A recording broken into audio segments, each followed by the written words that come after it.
Okay. तो हम ये बात कर रहे थे कि जो एक स्ट्रैंड था ऊपर वाला, वो तो आसानी के साथ सीधा सीधा कॉपी हो गया, और एक ही प्राइमर के साथ वो आगे कंटिन्यू कर गया।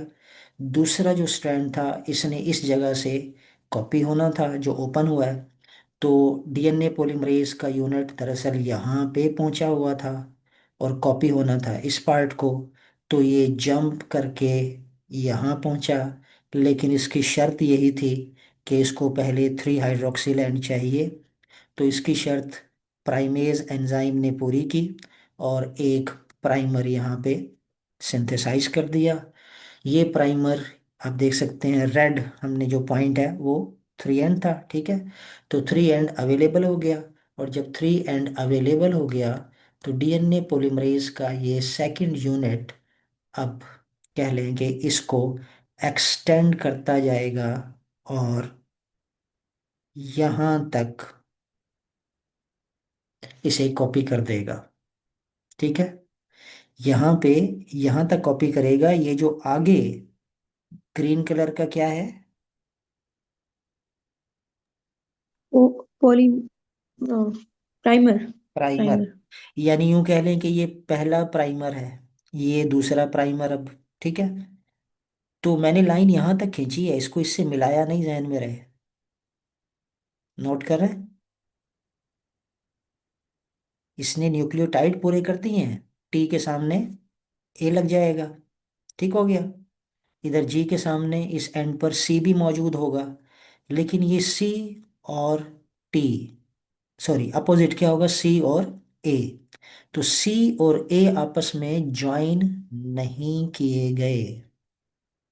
कैसे होंगे ये आगे बात करते हैं। यहां तक समझ गए? दोनों स्ट्रैंड अब फिर कॉपी हो चुके हैं जितना ओपन हुआ था। जी बेटा, ये सिचुएशन अब यहां पहुंच गई, ठीक है। ऊपर वाला जो सेंस स्ट्रैंड था, जो हमने ब्लू लिया था, उसके साथ हम ड्रा कर रहे हैं रेड लाइन के साथ अपोजिट, ठीक। रेड लाइन के साथ अपोजिट। तो और जो रेड है नीचे वाला एंटीसेंस, उसके साथ हम जो डीएनए की नई चेन बना रहे हैं वो ब्लू बना रहे हैं, यानी अपोजिट वाली। यानी ब्लू के साथ रेड, रेड के साथ ब्लू। खैर, तो बात ये हो रही थी कि यहाँ पे ये जितना खुल गया उतनी कॉपी हो गई, और डीएनए पॉलीमरेज का एक यूनिट अब यहाँ खड़ा है और दूसरा यूनिट यहाँ पर है। और अब फिर वही सूरत हाल है कि कॉपी होनी है इस पार्ट की। अब इस पार्ट की कॉपी होनी है तो क्या होगा सिंपली, जी क्या होना चाहिए? प्रोसेस को रिपीट करें।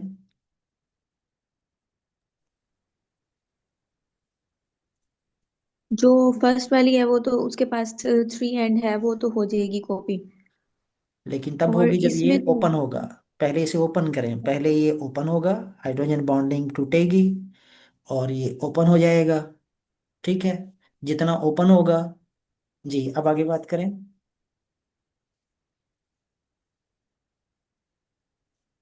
तो ये जो मतलब सेकंड है, उसकी जो पॉलीमर है वो जंप करके वापस जाएगा जी बैक। जी। यानी ऊपर वाला मुसलसल, इसे कहते हैं कॉन्टिन्यूअस। यानी यहाँ पे अगर लिखा देखें तो लीडिंग स्ट्रैंड टूवर्ड्स फोर्क। यानी ये जो हम रेड देख रहे हैं, ये वाला रेड, ठीक है, ये वाला रेड जी। रुके बगैर दोबारा इसे प्राइमर नहीं चाहिए। ये तो कंटिन्यूअसली तेजी के साथ हमें बजाय यूं कह लें कि लीड करता नजर आ रहा है कि आगे मुसलसल बढ़ रहा है। लेकिन जो हम्म। दूसरा अपोजिट स्ट्रैंड है, अपोजिट स्ट्रैंड के ऊपर डीएनए पॉलीमरेज का यूनिट पहले इस कोने से जंप करके यहाँ पहुंचा, फिर यहाँ पहुंचने के बाद जिस तरह आपने बताया, दुरुस्त बताया, कि फिर ये फिर पीछे जंप करके यहाँ जाएगा, जबकि ये तो ऐसा सच ऐसे कंटिन्यू करता रहेगा, ठीक है। तो जो हम्म। मुसलसल कंटिन्यू कर रहा है टूवर्ड्स द फोर्क, ये है फोर्क। तो फोर्क की तरफ जो मुसलसल कंटिन्यू है, यानी ये वाला स्ट्रैंड, इसे कहेंगे लीडिंग स्ट्रैंड। और दूसरी तरफ जो स्ट्रैंड नया बनने वाला टुकड़ों की शक्ल में बन रहा है, अब ये टुकड़े हो गए ना, देखो मैं, ज्यादा लेबलिंग हो गई। तो यहाँ पे टुकड़े हो गए ना बेटा, वो तो न्यू स्ट्रैंड कंटिन्यूअसली ग्रो कर रहा है, ऊपर वाला, ठीक है ना, मुसलसल है। लेकिन दूसरी तरफ तो ये टुकड़े बन गए। अब ये टुकड़े क्या हैं? ये हमें दो नजर आ रहे हैं कि दो ब्लू हैं, दो ग्रीन हैं। ये ग्रीन कौन से हैं? ये हैं आरएनए इन नेचर, यानी आरएनए न्यूक्लियोटाइड पर मुश्तमिल। और जो ब्लू है, ये किस पर है?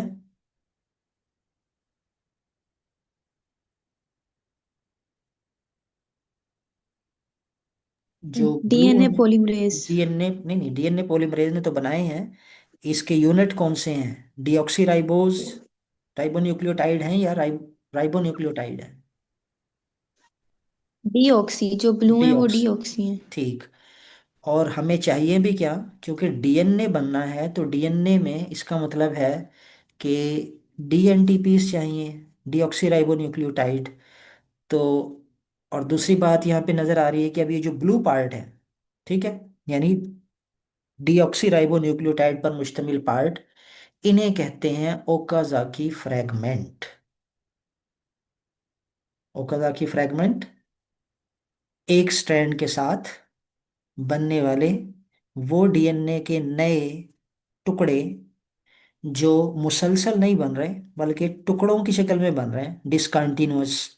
इसे कहते हैं लैगिंग। लैगिंग कहते हैं ना, लड़खड़ा कर चलना, कि बार बार टांग को उठाया जाए लड़खड़ाते हुए, तो लैगिंग स्ट्रैंड।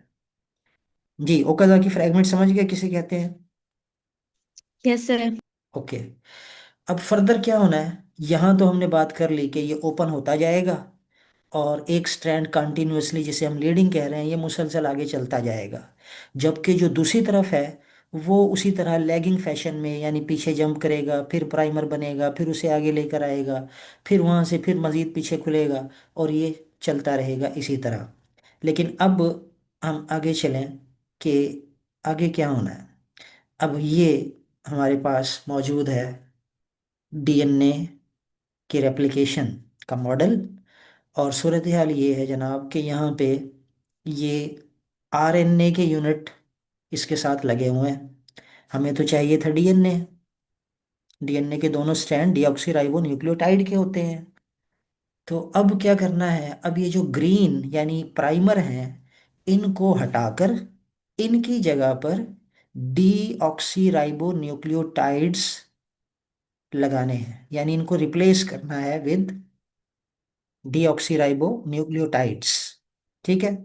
अब ये कौन करेगा? इसको करने में दो एंजाइम इन्वॉल्व होंगे। एक है न्यूक्लियेज।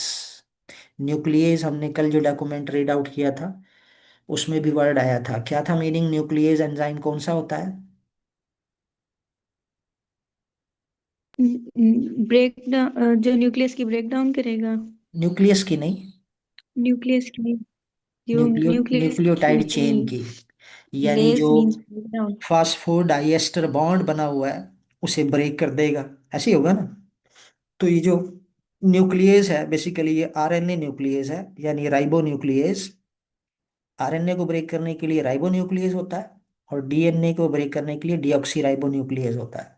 तो सिंपली न्यूक्लियस क्या है? ये न्यूक्लियस यहाँ पर एक्ट करेगा, और जितने भी ये, एक ग्रीन हो, दूसरा प्राइमर हो, तीसरा, चौथा, जितना भी लॉन्ग चेन में जितने भी प्राइमर लगे हैं, उन सब को ब्रेक करके रिमूव कर देगा। ठीक है। अब उसने इनको ब्रेक करके रिमूव कर दिया। अब रिमूव करने के नतीजे में फिर क्या हुआ? हम वापिस जरा पिछले डायग्राम पे आते हैं।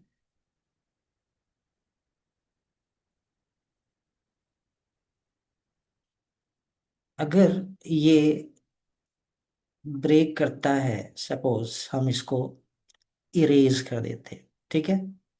डीएनए, आरएनए, राइबोन्यूक्लियेज ने क्या किया? इस ग्रीन पार्ट को डिलीट कर दिया। ठीक हो गया बेटा? अब जब डिलीट हो गया तो न्यूक्लियोटाइड एक्सपोज हो गए, सिंगल साइड रह गई। ठीक। अब क्या होगा? अब यहाँ पे आएगा डीएनए पॉलीमरेज 1, जिसका तस्करा बुक ने किया है कि सपोर्टिंग रोल। ठीक है। डीएनए पॉलीमरेज 1 इसके साथ अटैच होगा, और अटैच होकर,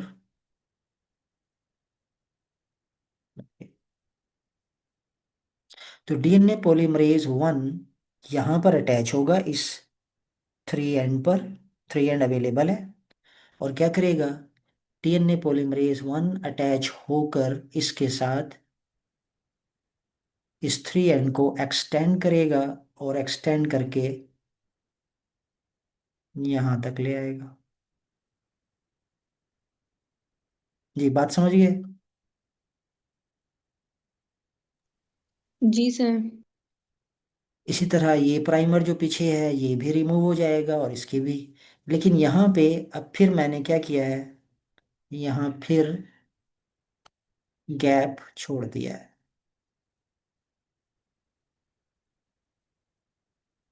समझ गए। और इस गैप पे क्या सिचुएशन है, ये वाला कौन सा एंड है, 5 एंड। ये वाला कौन सा एंड है। 5 एंड। नहीं नहीं, जरा चेन पे नजर डालें, इसी चेन को देखें, इधर 3 एंड आ रहा है, इस तरफ ग्रो कर रहा था ना, इस तरफ ग्रो किया ना इसने बेटा, जब तो इसने इधर, जी, 3 के साथ इसने 5 मिलाया, यहाँ पे 3 अवेलेबल था, 3 के साथ 5 मिलाया, और फिर यहाँ पर जब छोड़ेगा तो फिर 3 मिलेगा ना अवेलेबल। जी, याद कर लें असूल दोबारा।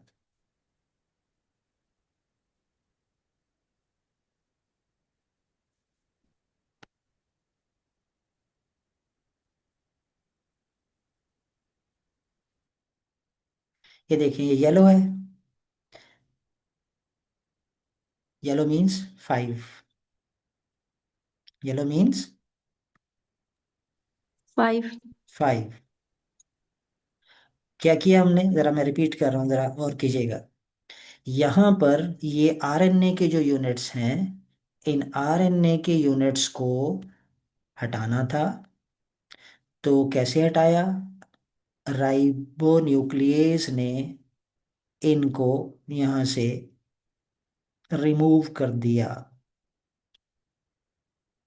ठीक हो गया। अब अगर ये रिमूव हो गया, अच्छा जी, रिमूव हो गया, तो ये बताइए कि अब यहाँ पे कौन सा एंड था इस जगह पे, 5 था ना। 5। जी। तो अब इस जगह पे कौन सा होगा, बल्कि मैंने थोड़ा सा आगे 3। बना दिया, 3 होगा। नहीं नहीं बेटा, अब चेन ये है ना, एक ये यहाँ से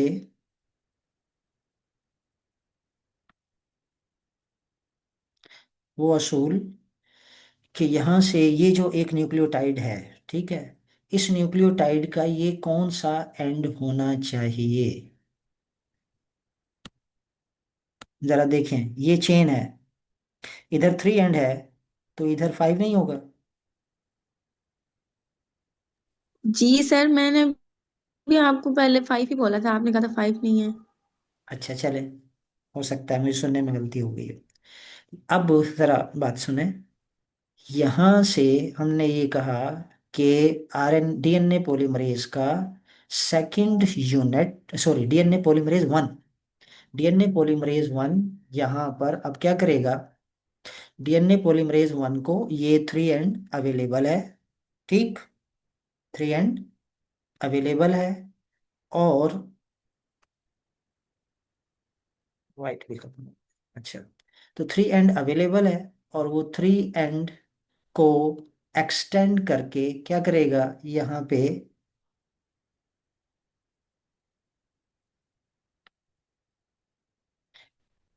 इस 3 एंड के साथ नए न्यूक्लियोटाइड का 5 अटैच करेगा, और इसको खींचता हुआ यहां तक ले आएगा। जी क्लियर। अब ये ले आएगा, तो मेरा सवाल ये था बेटा कि इस जगह पे कौन सा एंड होगा, 3 या 5? ये जो मैंने नुक्ता लगाया ये।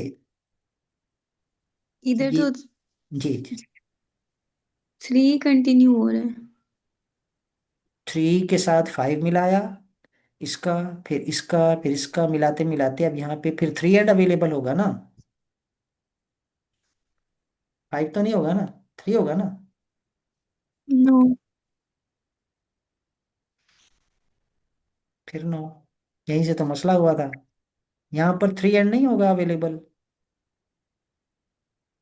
जी सर। अच्छा। 3 कंटिन्यू हो रहा है तो 3 होगा। कंटिन्यू होने का मतलब ये एंड है दोनों कि है। पहले से मौजूद 3 एंड के साथ नए न्यूक्लियोटाइड का 5। अब ये कह लें कि ये जो न्यूक्लियोटाइड है, इसका 5 इधर 3 से मिलाया और इसका 3 फिर खाली हो गया। इसके साथ इससे अगला जोड़ा, इसका 3 अवेलेबल हुआ। इसके साथ इससे अगला ज्वाइन किया तो फिर 3 फ्री था। इसके साथ ये जोड़ा तो इसका 3 फ्री है। ठीक है। हम्म। ओके। तो यहाँ पे अब आखिरी बात, इन दोनों को कौन मिलाएगा? इधर 5 है, इधर 3 है। यहाँ पे बॉन्ड बनना है, फास्फोडाइएस्टर बॉन्ड, ताकि ये कंप्लीट हो जाए। लेकिन पोलीमरेज 1 ने नहीं मिलाया, पोलीमरेज 1 वहां तक ले आया, न्यूक्लियोटाइड पूरे कर दिए, लेकिन आगे उसको ज्वाइन नहीं किया। यानी ये ओकाजाकी फ्रैगमेंट जो ये वाला था, जिसे हम कह लें कि दूसरा ओकाजाकी फ्रैगमेंट, इसको खींचकर यहाँ तक एक्सटेंड कर दिया पोलीमरेज 1 ने। और ये जो पहला ओकाजाकी फ्रैगमेंट है, इसके साथ मिलाया नहीं। ठीक है। अच्छा, अब इस जगह पे कौन काम करेगा? इस जगह पे काम करता है डीएनए लाइगेज। लाइगेज एंजाइम का काम क्या है कि लाइगेज, जी, ये डायग्राम आ गई, ठीक है, कि एक्सटेंशन तो हो गई, लेकिन 3 एंड इधर अवेलेबल है और इधर 5 है। अब इनको आपस में ज्वाइन करना है। तो इनको ज्वाइन करने का काम दरअसल करता है लाइगेज। और लाइगेज रेप्लिकेशन के दौरान कैसे काम करेगा, ये देखें। ये तो हो गया पेरेंट स्ट्रैंड जो कि कंटिन्यूअस है, उसको जोड़ने की ज़रूरत नहीं है। जहाँ जिनको जोड़ना है वो ये है। ठीक है। जिनको जोड़ना है वो ये है कि एक तरफ 3 एंड है, हाइड्रोक्सिल आपको लिखा नजर आ रहा है, दूसरी तरफ फॉस्फेट है। एक नज़र फिर देख लें पीछे, एक तरफ, जी ठीक है, एक तरफ येलो 5 और एक तरफ 3। तो ये ब्लू को इस ब्लू के साथ जोड़ना है, दरमियान में बॉन्ड बनाना है, फास्फो डाइएस्टर बॉन्ड। तो ये बॉन्ड बनाने का काम दरअसल डीएनए लाइगेज करता है कि एक ओकाजाकी को दूसरे ओकाजाकी के साथ ज्वाइन कर दे। तो ये सिंगल स्ट्रैंड जो निक थी, इसको इसने पूरा कर दिया, और ये अब स्ट्रैंड कंप्लीट हो गया। ये बेटा समझ गए? Yes sir. तो डीएनए लाइगेज का काम आगे बायोटेक्नोलॉजी में भी आएगा, तो जहन में रखिएगा कि डीएनए, सॉरी, जो लाइगेज है इसका काम दरअसल फास्फोडाइएस्टर बॉन्ड बनाना है। इसीलिए इस लाइगेज को कहते हैं कि ये एक तरह से ग्लू है जो जोड़ता है डीएनए के स्ट्रैंड्स को आपस में। तो बेटा यहाँ तक ये बात पूरी हो गई। और इस तरह इस सेमी कंजर्वेटिव मैनर में डीएनए की रेप्लिकेशन कंटिन्यू रहेगी। अब जो आखिरी बात है वो क्या है कि हमने कहा कि इस ओरिजिन पे रेप्लिकेशन शुरू हुई, रेप्लिकेशन इस तरफ भी कंटिन्यू हुई, जो हमने डिस्कस की कि दोनों स्ट्रैंड कैसे कॉपी होंगे। रेप्लिकेशन इस तरफ भी कंटिन्यू हुई है। इधर डीएनए पॉलीमरेज का दूसरा मॉलिक्यूल, दूसरा यूनिट नहीं, दूसरा मॉलिक्यूल, एक के मॉलिक्यूल के 2 यूनिट हैं, ठीक है, जिनको हमने डिस्कस किया कि 2 यूनिट एक एक स्ट्रैंड को कॉपी करता है, एक दूसरे को करता है। तो यहाँ एक डीएनए पॉलीमरेज काम कर रहा था, इधर दूसरा काम कर रहा था। नतीजा ये था कि ये जो आपको रेड नजर आ रही हैं, ठीक है, ये जो आपको पर्पल या ब्लू हैं, ये हैं दरअसल पेरेंटल स्ट्रैंड। ठीक है। इन पेरेंटल स्ट्रैंड के साथ आप देख सकते हैं कि रेड न्यू डॉटर स्ट्रैंड बन रहे हैं, ठीक है। और ये बनते बनते ग्रो करते चले जाते हैं, यानी ये इस तरफ बढ़ता जाएगा, ये इस तरफ बढ़ता जाएगा। अब ये बढ़ते बढ़ते यहाँ तक पहुंचेगा तो यहाँ एक और रेप्लिकेशन ओरिजिन था, ये भी कंटिन्यू कर रहा था। तो ये भी बढ़ते बढ़ते, तो बढ़ते बढ़ते ये होगा कि फाइनली जो नए स्ट्रैंड हैं वो आपस में ज्वाइन हो जाएंगे। ये तो दो हैं जो आपस में ज्वाइन हो गए, यानी नतीजा ये होगा जो नीचे आपको डायग्राम नजर आ रही है कि नतीजतन, अगर मैं इसको मार्क करूं दूसरे कलर से ताकि, जी ग्रीन, तो रेप्लिकेशन ओरिजिन एक इधर था, एक इधर था, रेप्लिकेशन हुई, और जो नए स्ट्रैंड बने, बिल आखिर वो नए स्ट्रैंड सारे एक दूसरे के साथ ज्वाइन हो गए। जी बात फॉलो कर रहे हैं? जितने टुकड़ों के अंदर ज्वाइन कह लें कि ये बन रहा था, वो सारे ज्वाइन हो गए, और ज्वाइन होकर फाइनल हमारे पास डीएनए के फकत दो ही मॉलिक्यूल पैदा हुए हैं। तो रेप्लिकेशन भले एक जगह पे शुरू हो या 100 जगहों पे शुरू हो, बिल आखिर जितने भी टुकड़े बनते हैं वो सारे आपस में ज्वाइन हो जाते हैं, और फाइनल रिजल्ट क्या होता है? The joining of all the fragmented copies in the last give only two duplex molecules. जी बेटा ये बात समझे हैं? जी सर। अच्छा, कोई मिसाल दे सकते हैं अगर समझे हैं तो, कैसे काम हुआ ये टुकड़ों का?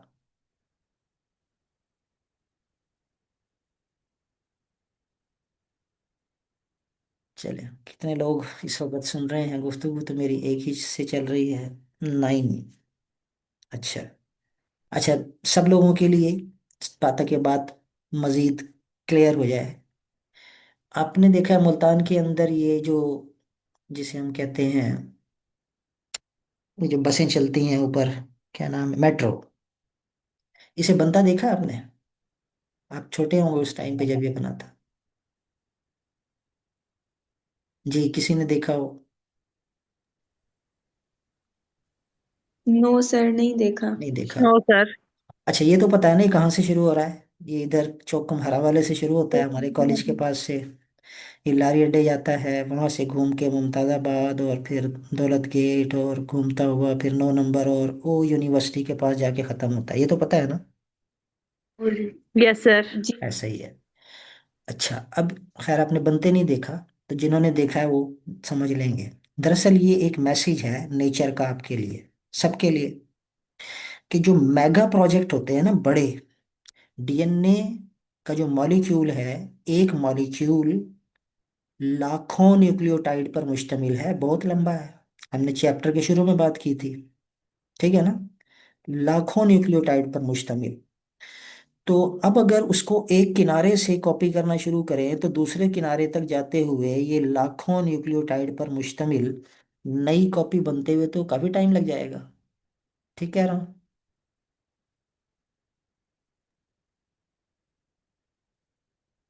जी सर। अच्छा, तो नेचर ने मेगा प्रोजेक्ट्स को करने का काम, नेचर क्या करती है? नेचर करती है कि जो मेगा प्रोजेक्ट है उसको तकसीम कर देते हैं छोटे छोटे पार्ट्स के अंदर।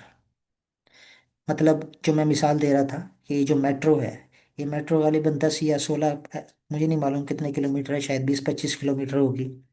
लेकिन ये मेट्रो ऐसा नहीं हुआ कि चौक कुम्हारा वाले से बनाना शुरू किया, लारी अड्डे पे पहुंचे, फिर वहां से बनाते बनाते वो दौलत गेट पहुंचे और वहां से आगे 9 नंबर और फिर यूनिवर्सिटी पे पहुंचे। ऐसा नहीं हुआ। क्या किया गया? एट ए टाइम, सपोज मुझे नहीं मालूम कितना काउंट था, कोई दसियों जगहों पर, कह लें कि 10 पॉइंट्स के ऊपर एट ए टाइम इसको बनाना शुरू किया। ठीक है, यानी कुम्हारे वाले से भी ये बन रहा है, दौलत गेट पे भी बनता नजर आ रहा है, और फिर 9 नंबर पे भी बनता नजर आ रहा है, तो यूनिवर्सिटी के पास भी। ठीक है, हर जगह पर छोटे छोटे टुकड़े बनते गए, और जब ये टुकड़े ग्रो करते करते एक दूसरे के करीब आए तो उन सारे टुकड़ों को आपस में मिला दिया। बात फॉलो की है? जी सर। यानी फ्रैगमेंट्स में बनाया और फिर उन फ्रैगमेंट्स को आपस में जोड़ दिया, तो एक ही रोड बना। बात समझ गए? तो डीएनए पॉलीमरेज इन डीएनए को कॉपी करता है, जो अभी हमने पढ़े ना ओकाजाकी फ्रैगमेंट्स, फ्रैगमेंट आपस में जुड़ रहे थे ना, तो जिस तरह ओकाजाकी फ्रैगमेंट जुड़ रहे हैं, तो एक रेप्लिकेशन ओरिजिन ने थोड़ा सा पार्ट कंप्लीट किया, दूसरे रेप्लिकेशन ओरिजिन के साथ एक और पार्ट कंप्लीट हुआ, इसी तरह तीसरा, चौथा, पांचवा, डीएनए के एक लंबे मॉलिक्यूल को टुकड़ों के अंदर बहुत सारे रेप्लिकेशन ओरिजिन, बहुत सारे डीएनए पॉलीमरेज, सब ने छोटे छोटे इलाकों के अंदर नए डॉटर कह लें पॉलीन्यूक्लियोटाइड चेन बनाई, और बिल आखिर ये सारी चेन आपस में ज्वाइन कर गई, और ज्वाइन कर गई तो नतीजा क्या हुआ, डीएनए के एक से दो मॉलिक्यूल प्रोड्यूस हो गए। आप समझ गए? जी सर। और हम घरों में भी तो यही करते हैं ना, आजकल वैसे भी दिसंबर है, जनवरी, ये शादियों का सीजन कहलाता है, तो शादी कोई एक बंदा सारे इंतजाम तो नहीं कर लेता ना, काम फिर तकसीम करते हैं, ये काम उसके जिम्मे, ये काम उसके जिम्मे, ये काम उसके जिम्मे। जो मैंने बात की कि जब प्रोजेक्ट बड़ा हो तो ये ना सोचें, ये असूल है कि आप कहें कि जी मैं ही सारा करूँगा और मैं ही कर लूँगा, मैंने ये भी देखना है, मैं ही ये कर दूंगा, ऐसा है करेंगे तो मुश्किल हो जाएगा और बेहतर नहीं होगा, ठीक है, बड़ा टाइम लगेगा। उसका असूल ये है कि काम को तकसीम कर दें, ठीक है, एक काम एक के जिम्मे लगाएं, एक दूसरे के जिम्मे लगाएं, एक तीसरे के जिम्मे लगाएं, और नतीजा ये होगा कि चंद दिनों के अंदर ही सारी तैयारियां इकट्ठी होकर मुकम्मल हो जाएंगी। ठीक कह रहा हूँ?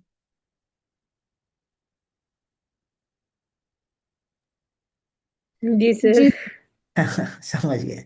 तो बेटा बायोलॉजी जो है लाइफ की स्टडी, ये हमें बहुत सारे तरीके भी सिखाती है, नेचर, इसलिए कहते हैं ना कुदरत को स्टडी करें वो आपको क्या पैगाम देती है। बहरहाल खैर, तो बेटा ये रेप्लिकेशन कंप्लीट हो गई, इसका मैकेनिज्म, और द एंड। नया साल आपको मुबारक हो, अल्लाह करे कि सबके लिए मुबारक हो, खुशियाँ लेकर आए, जितने प्रॉब्लम चल रहे हैं सारे खत्म हो जाए।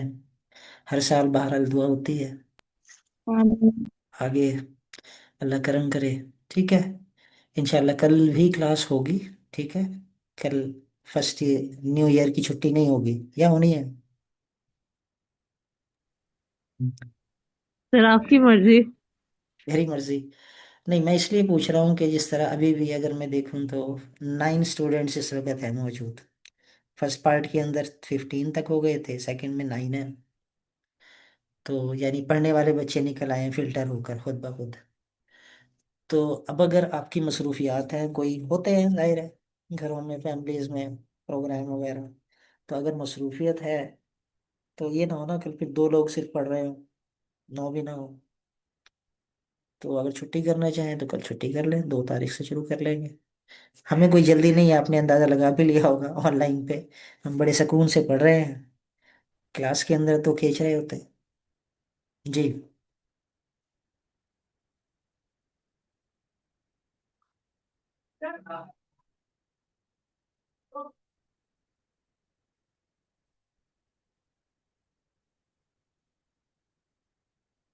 चले सोच कर मुझे रात तक, ग्रुप में नहीं, डायरेक्ट मुझे हाँ या ना, आप जो 9 9 का मतलब है, एक तो मैं खुद हूँ, आप 8 लोग इस वक्त मेरी बात सुन रहे हैं, ठीक है, तो कम से कम 2 3 रिस्पॉन्स मुझे मिल जाएं, ताकि मुझे अंदाज़ा हो जाए कि 2 3 में नो ज़्यादा है या यस ज़्यादा है। ठीक है।